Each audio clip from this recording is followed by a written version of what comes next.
BC రిజర్వేషన్ల సాధన కోసం MLC కవిత పావులు కదుపుతుంది. ఈ మేరకు పలు పార్టీల మద్దతు కూడగట్టుకునే పనిలో ఉన్నారు. ఇప్పటికే ఆర్ కృష్ణయ్య సపోర్ట్ అడిగిన కవిత ఇవాళ సిపిఎం న్యూ డెమోక్రసీ నేతలతో భేటీ కానున్నారు. మధ్యాహ్నం సిపిఎం రాష్ట కార్యాలయంలో కార్యదర్శి జాన్ వెస్లీతో భేటీ అవుతారు. అక్కడి నుంచి న్యూ డెమోక్రసీ కార్యాలయానికి వెళ్తారు. జులైలో జాగృతి ఆధ్వర్యంలో చేపట్టిన రైలు రోకోకు మద్దతు కోరనున్నట్లు తెలుస్తుంది. అనంతరం జాయింట్ ప్రెస్ మీట్ నిర్వహిస్తారు. ఇదే అంశం సంబంధించి మరిన్ని అప్డేట్స్ మా బ్యూరో చీఫ్ నరేందర్ అందిస్తారు. నరేందర్.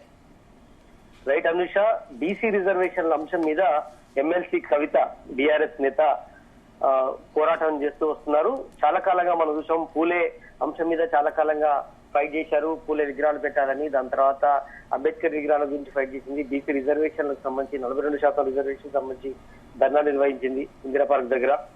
ఇప్పుడు మళ్ళీ నిన్న మనం చూసాం, బీజేపీ ఎంపీ బీసీ ఉద్యమ నేత ఆర్ కృష్ణయ్య ఇంటికి కూడా నిన్న వెళ్లి కలవడం జరిగింది. కలిసి మద్దతు కూడా ప్రయత్నం చేసింది.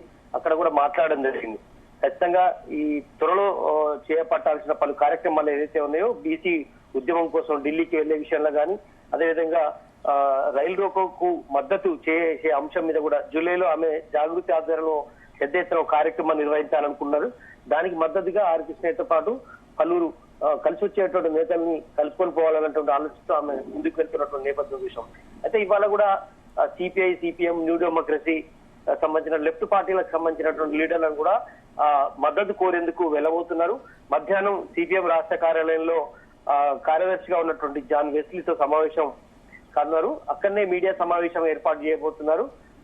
అదే సమయంలో న్యూ డెమోక్రసీ గోవర్ధన్ నివాసానికి కూడా వెళ్తారు. అక్కడ కూడా కవితతో పాటు జాగృతికి సంబంధించినటువంటి నేతలు కూడా హాజరై అక్కడ కూడా మాట్లాడే అవకాశం అయితే కనిపిస్తుంది. బట్ ఏదైనప్పుడు కూడా ఈ రైలు రోకే అంశం కానీ, అదేవిధంగా బీసీ రిజర్వేషన్ సాధన కోసం ఆమె చేస్తున్నటువంటి ఏదైతే కార్యాచరణ ఉందో అది ఖచ్చితంగా కూడా కొంత ఇనిషియేటివ్ తీసుకుంటున్నట్టుగా అర్థమవుతుంది. మనం చూసాం, నిన్న కూడా ఆమె మాట్లాడడం, నిన్న ఆర్ కృష్ణయ్య ఇంటికి వచ్చిన తర్వాత పెద్ద ఎత్తున అక్కడ ఆరోపణ చేయడం కానీ, ఆర్ కృష్ణయ్య మద్దతు తెలపడం కానీ, ఈ అంశం మీద పెద్ద ఎత్తున ఒక నిరసన వ్యక్తం అవుతున్నటువంటి నేపథ్యంలో పొన్నం ప్రభాకర్ కూడా రియాక్ట్ అయ్యారు.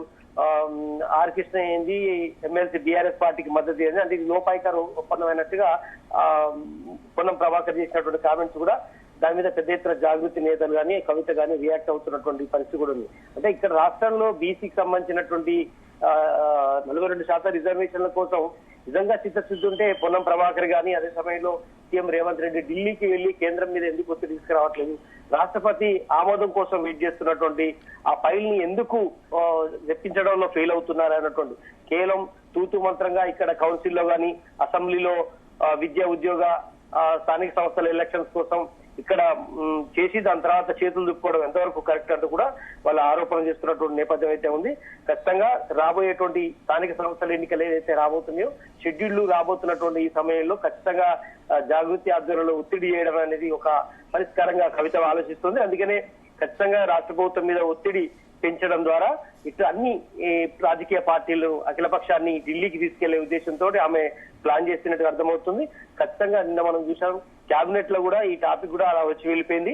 దీంట్లో చాలా అంశాలు కూడా ప్రస్తావించారు నిన్న కేబినెట్ లో. స్థానిక సంస్థలకు సంబంధించి ఎలాంటి నిర్ణయం తీసుకోవాలి, కేంద్రం దగ్గర పోయి ఎట్లా మాట్లాడాలి, రాష్ట్రపతి సంతకం కోసం ఆల్రెడీ గవర్నర్ దగ్గర సంతకం అయిపోయింది. రాష్ట్రపతి ఆమోదం అనేది పెండింగ్ ఉంది. అది కనుక అయిపోతే విద్యా ఉద్యోగ స్థానిక సంస్థల్లో రిజర్వేషన్ అనేది ఖచ్చితంగా అమల్లోకి రాబోతుంది. కనుక ఖచ్చితంగా ఈ రాష్ట్ర ప్రభుత్వాన్ని ఒత్తిడి చేసేందుకు ఖచ్చితంగా ఆ మొత్తుగా ప్రయత్నం చేస్తున్నట్టుగా అర్థమవుతోంది. Right Narender, thank you.